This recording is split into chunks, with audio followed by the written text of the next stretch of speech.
नमस्कार दोस्तों। ओम श्री विष्णवे नमः। ओम श्री बृहस्पति नमः। बृहस्पति देव जो ग्रहों के बीच सबसे शुभ और देवताओं के बीच सबसे विद्वान, जिनके बिना कोई यज्ञ कोई पूजन पूर्ण नहीं होता, हम सभी आज गुरुवार के इस पुण्य अवसर पर उनके श्री चरणों में अपनी श्रद्धा अर्पित करते हैं और बृहस्पति देवता से निवेदन करते हैं कि उनकी यह कथा हम सभी के जीवन को दिशा दे, हम सभी के कष्ट हर ले और हम सबकी मनोकामनाएं पूर्ण करें। तो आइए कथा का शुभारंभ करते हैं। बृहस्पतिवार व्रत की पौराणिक कथा के अनुसार प्राचीन समय की बात है। भारतवर्ष में एक राजा राज्य करता था। वह बड़ा प्रतापी और दानी था। वह नित्य प्रति मंदिर में भगवान के दर्शन करने जाता था। वह ब्राह्मण और गुरु की सेवा किया करता था। उसके द्वार से कोई भी याचक निराश होकर नहीं लौटता था। वह प्रत्येक गुरुवार को व्रत रखता और पूजन करता था। हर दिन गरीबों की सहायता करता था। पर यह सब बातें उसकी रानी को अच्छी नहीं लगती थी। वह ना तो व्रत करती, ना ही किसी को एक भी पैसा दान में देती थी और राजा से भी ऐसा करने को मना किया करती थी। एक समय की बात है कि राजा शिकार खेलने वन को चले गए थे। घर पर रानी और दासी थी। उसी समय गुरु बृहस्पति साधु का रूप धारण कर राजा के दरवाजे पर भिक्षा मांगने आए। साधु ने रानी से भिक्षा मांगी तो वह कहने लगी, साधु महाराज, मैं इस दान और पुण्य से तंग आ गई हूँ। इस कार्य के लिए तो मेरे पति देव ही बहुत है। अब आप ऐसी कृपा करें कि हमारा सारा धन नष्ट हो जाए और मैं आराम से रह सकूं। साधु रूपी बृहस्पति देव ने कहा, हे देवी, तुम बड़ी विचित्र हो। संतान और धन से कोई दुखी नहीं होता, इसको तो सभी चाहते हैं। पापी भी पुत्र और धन की इच्छा करता है। अगर तुम्हारे पास धन अधिक है तो भूखे मनुष्यों को भोजन कराओ, प्याऊ लगवाओ, ब्राह्मणों को दान दो, धर्मशालाएं बनवाओ, कुआं, तालाब, बावड़ी, बाग बगीचे आदि का निर्माण कराओ तथा निर्धनों की कुंवारी कन्याओं का विवाह कराओ और यज्ञ आदि करो। इस प्रकार के कर्मों से आपके कुल का और आपका नाम परलोक में सार्थक होगा और स्वर्ग की प्राप्ति होगी। किंतु रानी साधु की इन बातों से खुश नहीं हुई। उसने कहा, हे साधु महाराज, मुझे ऐसे धन की बिल्कुल आवश्यकता नहीं जिसको मैं अन्य लोगों को दान दूं या जिसको रखने और संभालने में ही मेरा सारा समय नष्ट हो जाए। तब साधु ने कहा, हे देवी, अगर तुम्हारी ऐसी ही इच्छा है तो जैसा मैं तुम्हें बताता हूँ तुम वैसा ही करना। बृहस्पतिवार के दिन घर को गोबर से लीपना, अपने केशों को पीली मिट्टी से धोना, राजा से कहना वह दाढ़ी कटवाए, भोजन में मांस मदिरा खाना, कपड़ा धोबी के यहाँ धुलने देना। इस प्रकार 7 बृहस्पतिवार करने से तुम्हारा सब धन नष्ट हो जाएगा। ऐसा कहकर साधु महाराज रूपी बृहस्पति देव अंतर ध्यान हो गए। रानी ने साधु के कहे अनुसार 7 बृहस्पतिवार तक वैसा ही करने का विचार किया। साधु के बताए अनुसार कार्य करते हुए केवल 3 बृहस्पतिवार ही बीते थे कि उसकी समस्त धन संपत्ति नष्ट हो गई। भोजन के लिए दोनों समय परिवार तरसने लगा तथा सांसारिक भोगों से दुखी रहने लगा। तब वह राजा रानी से कहने लगा, हे रानी, तुम यहाँ पर रहो, मैं दूसरे देश को जाता हूँ, क्योंकि यहाँ पर मुझे सभी मनुष्य जानते हैं, इसलिए मैं यहाँ कोई काम नहीं कर सकता। मैं परदेश जा रहा हूँ, वहाँ कोई काम धंधा करूंगा, शायद हमारा भाग्य बदल जाए। ऐसा कहकर राजा परदेश चला गया। वह वहाँ जंगल से लकड़ी काट कर लाता और शहर में बेचता। इस तरह जीवन व्यतीत करने लगा। इधर राजा के बिना रानी और दासियां दुखी रहने लगी। किसी दिन भोजन मिलता और किसी दिन जल पीकर ही रह जाती। एक बार रानी और दासियों को 7 दिन तक बिना भोजन के रहना पड़ा। तो रानी ने अपनी दासी से कहा, दासी, यहाँ पास ही के नगर में मेरी बहन रहती है। वह बड़ी धनवान है। तू उसके पास जा और वहाँ से 5 सेर बेझर मांग कर ले आ, जिससे कुछ समय के लिए गुजर हो जाएगी। दासी रानी की बहन के पास गई। रानी की बहन उस समय पूजा कर रही थी। दासी ने रानी की बहन से कहा, हे रानी, मुझे आपकी बहन ने भेजा है, मुझे 5 सेर बेझर दे दो। दासी ने यह बात अनेक बार कही, परंतु रानी की बहन ने कोई उत्तर नहीं दिया, क्योंकि उस समय वह बृहस्पतिवार की कथा सुन रही थी। जब दासी को रानी की बहन से कोई उत्तर नहीं मिला तो वह बहुत दुखी हुई और उसे क्रोध भी आया। वह लौटकर रानी से बोली, रानी, आपकी बहन तो बहुत ही घमंडी है। वह तो छोटे लोगों से बात भी नहीं करती। मैंने उससे बहुत बार कहा, लेकिन उसने कोई उत्तर नहीं दिया। मैं वापस चली आई। रानी बोली, हे दासी, इसमें उसका कोई दोष नहीं है। जब बुरे दिन आते हैं तब कोई सहारा नहीं देता। अच्छे बुरे का पता विपत्ति में ही लगता है। अब तो जो ईश्वर की इच्छा होगी वही होगा। यह सब हमारे भाग्य का दोष है। उधर रानी की बहन ने सोचा कि मेरी बहन की दासी आई थी, परंतु मैं उससे नहीं बोली, इससे वह बहुत दुखी हुई होगी। अतः कथा सुनकर और विष्णु भगवान का पूजन समाप्त कर वह अपनी बहन के घर आई और कहने लगी, हे बहन, मैं बृहस्पतिवार का व्रत कर रही थी। तुम्हारी दासी हमारे घर गई थी, परंतु जब तक कथा होती है तब तक हम लोग ना उठते हैं और ना बोलते हैं, इसलिए मैं नहीं बोली। कहो दासी क्यों गई थी? रानी बोली, बहन, हमारे घर अनाज नहीं था। वैसे तुमसे कोई बात छिपी नहीं है, इस कारण मैंने दासी को तुम्हारे पास 5 सेर बेझर लेने के लिए भेजा था। रानी की बहन बोली, बहन देखो, बृहस्पति भगवान सबकी मनोकामनाएं पूर्ण करते हैं। देखो, शायद तुम्हारे घर में अनाज रखा हो। यह सुनकर दासी घर के अंदर गई तो वहां उसे एक घड़ा बेझर का भरा मिला।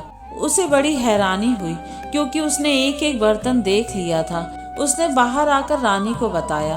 दासी अपनी रानी से कहने लगी, हे रानी, देखो, वैसे हमको जब अन्न नहीं मिलता तब हम रोज व्रत ही तो करते हैं। अगर इनसे व्रत की विधि और कथा पूछ ली जाए तो उसे हम किया भी करेंगे। दासी के कहने पर रानी ने अपनी बहन से बृहस्पतिवार व्रत के बारे में पूछा। उसकी बहन ने बताया, हे रानी बहन, बृहस्पतिवार को सूर्योदय से पहले उठकर स्नान करके बृहस्पतिवार का व्रत करना चाहिए, लेकिन उस दिन सिर नहीं धोना चाहिए। बृहस्पतिवार के व्रत में चने की दाल और मुनक्का से विष्णु भगवान का केले की वृक्ष की जड़ में पूजन करें तथा दीपक जलाएं। उस दिन एक ही समय भोजन करें। भोजन पीले खाद्य पदार्थ का करें और कथा सुने। इस प्रकार करने से गुरु भगवान प्रसन्न होते हैं, अन्न पुत्र धन देते हैं, मनोकामना पूर्ण करते हैं। व्रत और पूजन की विधि बताकर रानी की बहन अपने घर लौट गई। रानी और दासी दोनों ने निश्चय किया कि बृहस्पति देव भगवान का पूजन जरूर करेंगे। 7 दिन बाद जब बृहस्पतिवार आया तो उन्होंने व्रत रखा, गुड़ और चने की दाल का प्रसाद रखा, केले की जड़ और विष्णु भगवान का पूजन किया। अब पीला भोजन कहाँ से आए? दोनों बड़ी दुखी हुई, परंतु उन्होंने व्रत किया था, इस कारण बृहस्पति देव प्रसन्न थे। एक साधारण व्यक्ति के रूप में वे 2 थालों में सुंदर पीला भोजन लेकर आए और दासी को देकर बोले, हे दासी, यह भोजन तुम्हारे और रानी के लिए है, तुम दोनों कर लेना। दासी भोजन पाकर बहुत प्रसन्न हुई और रानी से बोली, रानी जी, भोजन कर लो।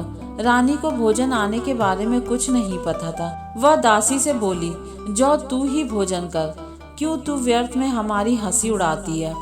तब दासी बोली, रानी, एक व्यक्ति भोजन दे गया है। तब रानी कहने लगी, वो भोजन तेरे लिए ही देकर गया है, तू ही भोजन कर। दासी ने कहा, वह व्यक्ति हम दोनों के लिए 2 थालों में भोजन देकर गया है, इसलिए मैं और आप दोनों ही साथ साथ भोजन करेंगी। फिर दोनों ने गुरु भगवान को नमस्कार कर भोजन किया और उसके बाद से वे प्रत्येक बृहस्पतिवार को गुरु भगवान का व्रत और पूजन करने लगी। बृहस्पति भगवान की कृपा से उनके पास धन हो गया, परंतु रानी फिर पहले की तरह से आलस करने लगी। तब दासी बोली, देखो रानी, तुम पहले भी इसी प्रकार आलस्य करती थी। तुम्हें धन रखने में कष्ट होता था, इस कारण सभी धन नष्ट हो गया। अब गुरु भगवान की कृपा से धन मिला है तो तुम्हें फिर आलस होता है। बड़ी मुसीबतों के बाद हमने यह धन पाया है, इसलिए हमें दान पुण्य करना चाहिए। तुम भूखे मनुष्यों को भोजन कराओ, प्याऊ लगवाओ, ब्राह्मणों को दान दो, कुआं, तालाब, बावड़ी आदि का निर्माण करवाओ, मंदिर पाठशाला बनवाकर दान दो, कुंवारी कन्याओं का विवाह करवाओ, धन को शुभ कार्यों में खर्च करो, जिससे तुम्हारे कुल का यश बढ़े और स्वर्ग प्राप्त हो और पितृ भी प्रसन्न हो। दासी की बात मानकर रानी ने इसी प्रकार के कर्म करने प्रारंभ कर दिए, जिससे उसका काफी यश फैलने लगा। एक दिन रानी और दासी आपस में विचार करने लगी कि ना जाने राजा किस दशा में होंगे, उनकी कोई खोज खबर नहीं है। उन्होंने बृहस्पति देव से प्रार्थना की और तब भगवान ने रात्रि में राजा को स्वप्न में कहा, राजा उठ, तेरी रानी तुझको याद करती है, अब अपने देश को वापस लौट जा। राजा प्रातःकाल उठकर जंगल से लकड़ियां काट कर लाने के लिए जंगल की ओर चल पड़ा। जंगल से गुजरते हुए वह सोचने लगा, रानी की गलती से उसे कितने दुख भोगने पड़े। राजपाट छोड़कर उसे जंगल में आकर रहना पड़ा। जंगल से लकड़ियां काटकर उन्हें बेचकर गुजारा करना पड़ा। उसी समय उस जंगल में बृहस्पति देव एक साधु का रूप धारण करके आए और राजा के पास आकर बोले, हे लकड़हारे, तुम इस सुनसान जंगल में किस चिंता में बैठे हो, मुझे बतलाओ। यह सुनकर राजा की आंखों में आंसू भर आए और साधु की वंदना करके वह बोला, हे प्रभु, आप सब कुछ जानने वाले हैं। ऐसा कहकर राजा ने साधु को अपनी संपूर्ण कथा सुना दी। महात्मा दयालु होते हैं। वे राजा से बोले, हे राजा, तुम्हारी पत्नी ने बृहस्पति देव के प्रति अपराध किया था, जिसके कारण तुम्हारी यह दशा हुई। अब तुम किसी प्रकार की चिंता मत करो, भगवान तुम्हें पहले से अधिक धन देंगे। देखो, तुम्हारी पत्नी ने बृहस्पतिवार का व्रत करना प्रारंभ कर दिया है। अब तुम भी बृहस्पतिवार का व्रत करके चने की दाल और गुड़ जल के लोटे में डालकर केले का पूजन करो, फिर कथा कहो या सुनो। भगवान तुम्हारी सब मनोकामनाओं को पूर्ण करेंगे। साधु को प्रसन्न देख राजा बोला, हे प्रभु, मुझे लकड़ी बेचकर इतना पैसा नहीं मिलता जिससे भोजन करने के उपरांत कुछ बचा सकूं, और मैंने रात्रि में अपनी रानी को व्याकुल देखा है। मेरे पास कोई साधन नहीं जिससे समाचार जान सकूं। फिर मैं बृहस्पति देव की क्या कहानी कहूं, मुझे तो कुछ भी नहीं मालूम है।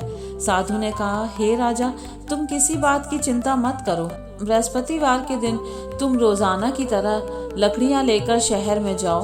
तुम्हें रोज से 2 गुना धन प्राप्त होगा, जिससे तुम भली भांति भोजन कर लोगे और बृहस्पति देव की पूजा का सामान भी आ जाएगा। बृहस्पतिवार की कथा इस प्रकार है। प्राचीन काल में एक बहुत ही निर्धन ब्राह्मण था। उसकी कोई संतान नहीं थी। वह नित्य पूजा पाठ करता, परंतु उसकी पत्नी बहुत मलिनता के साथ रहती थी। वह न तो स्नान करती, न किसी देवता का पूजन करती थी। प्रातः काल उठते ही सबसे पहले भोजन करती, बाद में कोई अन्य कार्य करती थी। ब्राह्मण देवता बहुत दुखी रहते थे। पत्नी को बहुत कुछ समझाते, किंतु कोई परिणाम नहीं निकलता। भगवान की कृपा से ब्राह्मण की पत्नी के कन्या उत्पन्न हुई। वह कन्या अपने पिता के घर में बड़ी होने लगी। वह बालिका प्रातः स्नान करके भगवान विष्णु का जप करती। वह बचपन से ही बृहस्पतिवार का व्रत भी करने लगी थी। पूजा पाठ समाप्त कर स्कूल जाती तो अपनी मुट्ठी में जौ भरकर ले जाती और पाठशाला जाने के मार्ग में डालती जाती। वहीं जौ सोने के हो जाते और तो लौटते समय उनको बीन कर घर ले आती। एक दिन वह बालिका सूप में उस सोने के जौ को फटक कर साफ कर रही थी।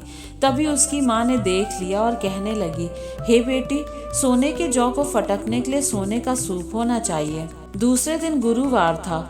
उस कन्या ने व्रत रखा और बृहस्पति देव से प्रार्थना करके कहा, हे प्रभु, यदि मैंने सच्चे मन से आपकी पूजा की हो तो मुझे सोने का सूप दे दो। बृहस्पति देव ने उसकी प्रार्थना स्वीकार कर ली। रोजाना की तरह वह कन्या जौ फैलाती हुई पाठशाला चली गई। पाठशाला से लौटकर जब वह जौ बिन रही थी तो बृहस्पति देव की कृपा से उसे सोने का सूप मिला। उसे वह घर ले आई और उससे जौ साफ करने लगी, परंतु उसकी माँ का वही ढंग रहा। एक दिन की बात है, वह कन्या सोने के सूप में जौ साफ कर रही थी। उस समय उस नगर का राजकुमार वहां से होकर निकला। इस कन्या के रूप और सोने के सूप में जौ को साफ करते देखकर वह उस कन्या पर मोहित हो गया। राजमहल आकर वह भोजन तथा जल त्याग कर उदास होकर लेट गया। राजा को जब राजकुमार द्वारा अन्न जल त्यागने का समाचार मिला तो अपने मंत्रियों के साथ वह अपने पुत्र के पास आए और बोले, हे बेटा, तुम्हें किस बात का कष्ट है? किसी ने अपमान किया है अथवा कोई और कारण है? मुझे बताओ, मैं वही करूँगा जिससे तुम्हें प्रसन्नता हो। तब राजकुमार ने अपने पिता की बातें सुनी और बोला, मुझे आपकी कृपा से किसी बात का दुख नहीं है। किसी ने मेरा अपमान नहीं किया है, परंतु मैं उस लड़की के साथ विवाह करना चाहता हूँ जो सोने के सूप में जौ साफ कर रही थी। यह सुनकर राजा आश्चर्य में पड़ गया और बोला, हे बेटा, इस तरह की कन्या का पता तुम ही लगाओ। मैं उसके साथ तुम्हारा विवाह अवश्य करवा दूंगा। राजकुमार ने राजा को उस लड़की के घर का पता बतलाया। मंत्री उस लड़की के घर गया और राजा का आदेश ब्राह्मण को सुनाया। कुछ दिन बाद ब्राह्मण की कन्या का विवाह राजकुमार के साथ संपन्न हो गया। कन्या के घर से जाते ही उस ब्राह्मण देवता के घर में पहले की तरह गरीबी का वास हो गया। अब भोजन के लिए भी अन्न बड़ी मुश्किल से मिलता था।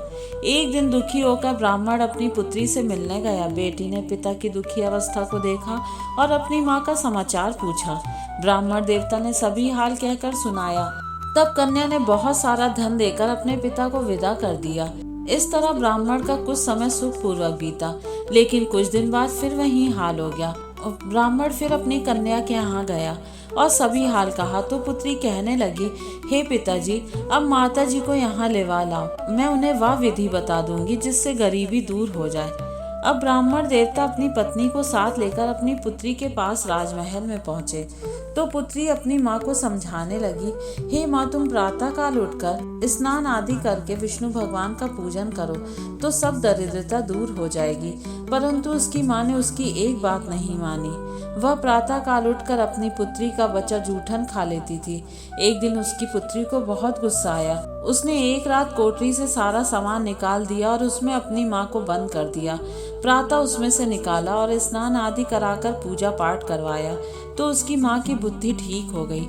इसके बाद वह नियम से पूजा पाठ करती और प्रत्येक बृहस्पतिवार को व्रत करने लगी। इस व्रत के पुण्य प्रभाव से उसकी माँ भी बहुत धनवान हो गई और बृहस्पति देवता के प्रभाव से स्वर्ग को गई। वह ब्राह्मण भी सुख पूर्वक इस लोक का सुख भोग कर स्वर्ग को प्राप्त हुए। इस तरह कहानी कहकर साधु महाराज वहां से अंतर ध्यान हो गए।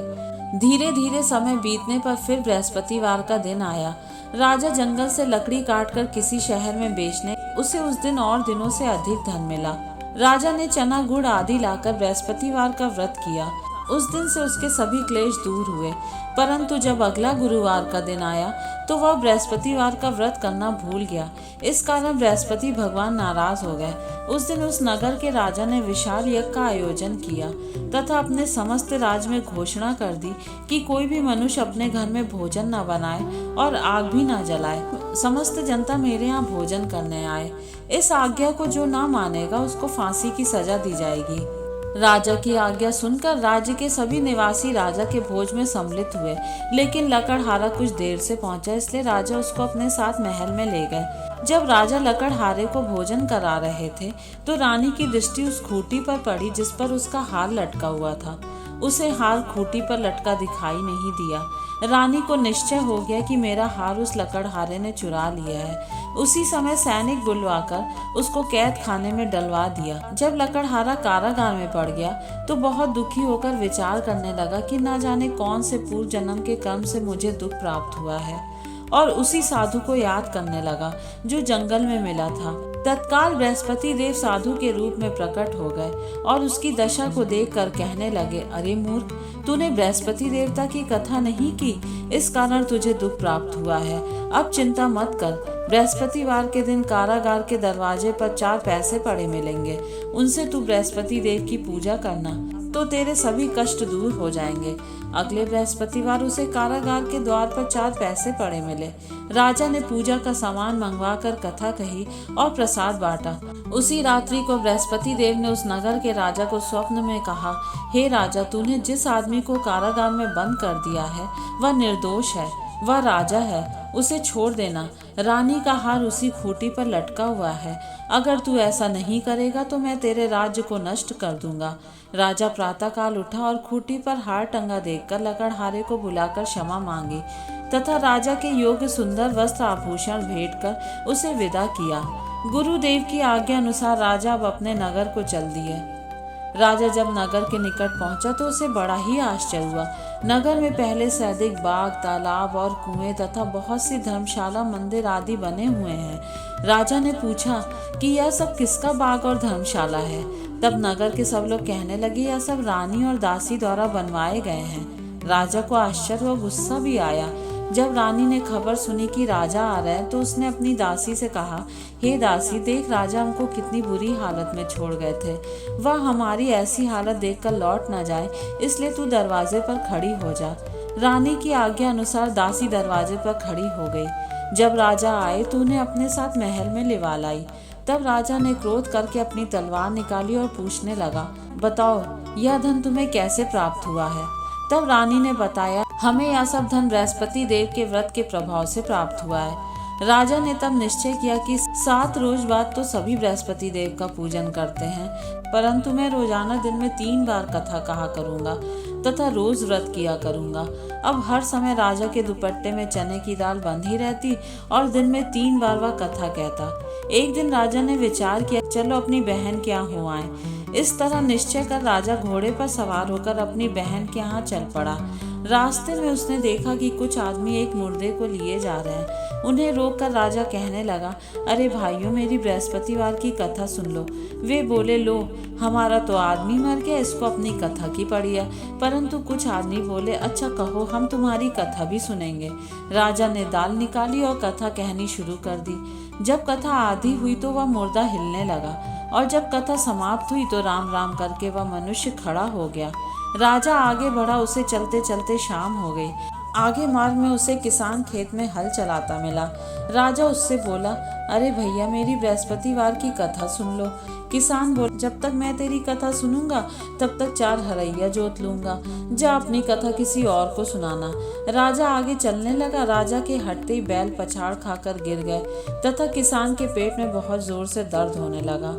उसी समय किसान की माँ रोटी लेकर आई। उसने जब यह देखा तो अपने पुत्र से सब हाल पूछा। बेटे ने सभी हाल बता दिया। बुढ़िया दौड़ी दौड़ी उस घुड़सवार के पास गई और उससे बोली, मैं तेरी कथा सुनूंगी, तो अपनी कथा मेरे खेत पर चलकर ही कहना। राजा ने लौटकर बुढ़िया के खेत पर जाकर कथा कही, जिसके सुनते ही बैल खड़े हो गए और किसान के पेट का दर्द भी बंद हो गया। अब राजा अपनी बहन के घर पहुंच गया। बहन ने भाई की खूब मेहमानी की। दूसरे दिन प्रातःकाल राजा जगा तो देखने लगा कि सब लोग भोजन कर रहे हैं। राजा ने अपनी बहन से पूछा कि ऐसा कोई मनुष्य जिसने भोजन ना किया हो, जो मेरी बृहस्पतिवार की कथा सुन ले। तो बहन बोली, भैया, यह देश ऐसा ही है। पहले यहाँ के लोग भोजन करते हैं, बाद में अन्य कोई काम करते हैं। अगर कोई पड़ोस में हो तो देख कर आती हूँ। ऐसा कहकर बहन देखने चली, परंतु उसे कोई भी ऐसा व्यक्ति नहीं मिला जिसने भोजन नहीं किया हो। फिर वह एक कुम्हार के घर गई जिसका लड़का बीमार था। उसे पता चला कि उसके यहाँ 3 दिन से किसी ने भोजन नहीं किया है। रानी ने अपने भाई की कथा सुनाने के लिए कुम्हार से कहा तो वह तैयार हो गया। तब राजा ने जाकर बृहस्पतिवार की कथा कही, जिसको सुनकर उसका लड़का ठीक हो गया। अब तो राजा की प्रशंसा होने लगी। एक दिन राजा ने अपनी बहन से कहा, हे बहन, अब मैं अपने घर जाऊंगा, तुम भी तैयार हो जाओ। राजा की बहन ने अपनी सास से अपने भाई के साथ जाने की आज्ञा मांगी तो सास बोली, चली जा, परंतु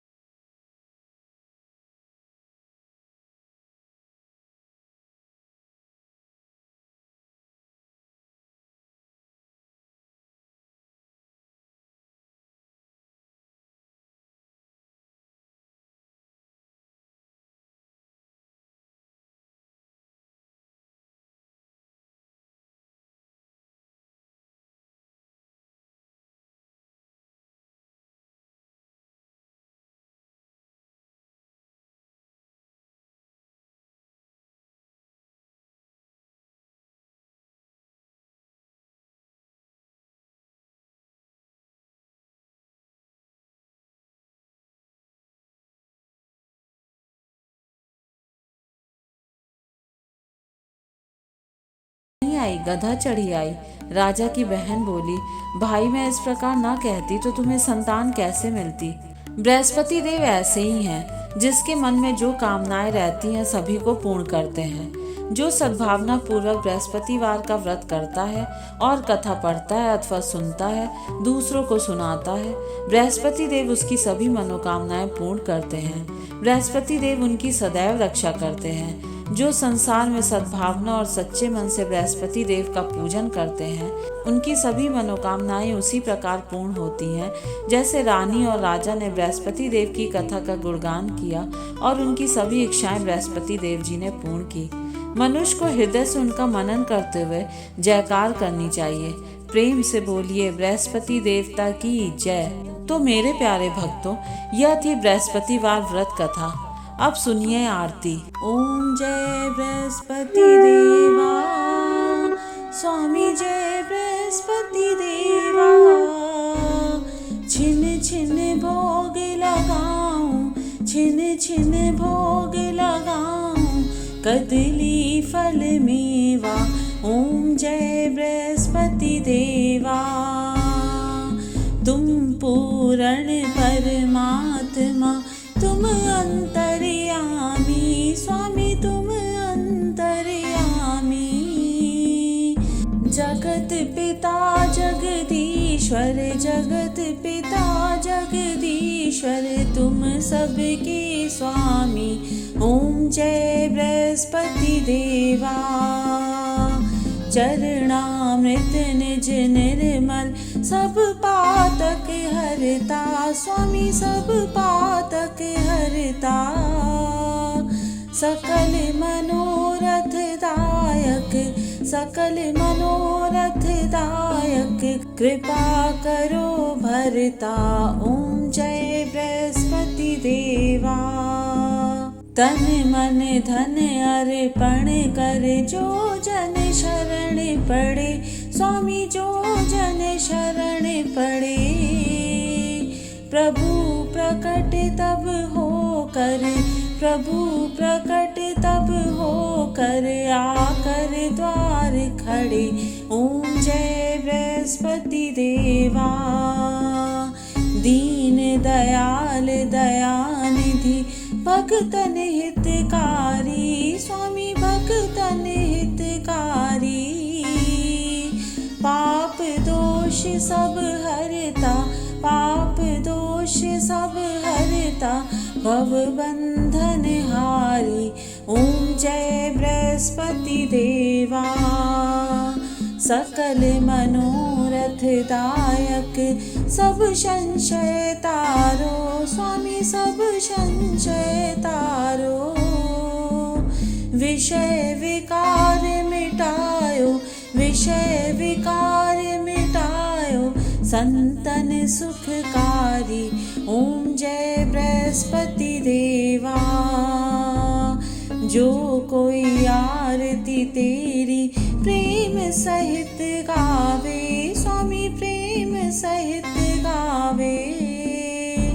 ज्येष्ठानंद बंद सो, ज्येष्ठानंद बंद सो निश्चय पावे। ओम जय बृहस्पति देवा। ओम जय बृहस्पति देवा। स्वामी जय बृहस्पति देवा। छिन छिन भोग लगाऊं, छिन छिन भोग लगाऊं कदली फल मेवा। ओम जय बृहस्पति देवा। बोलिए बृहस्पति देव की।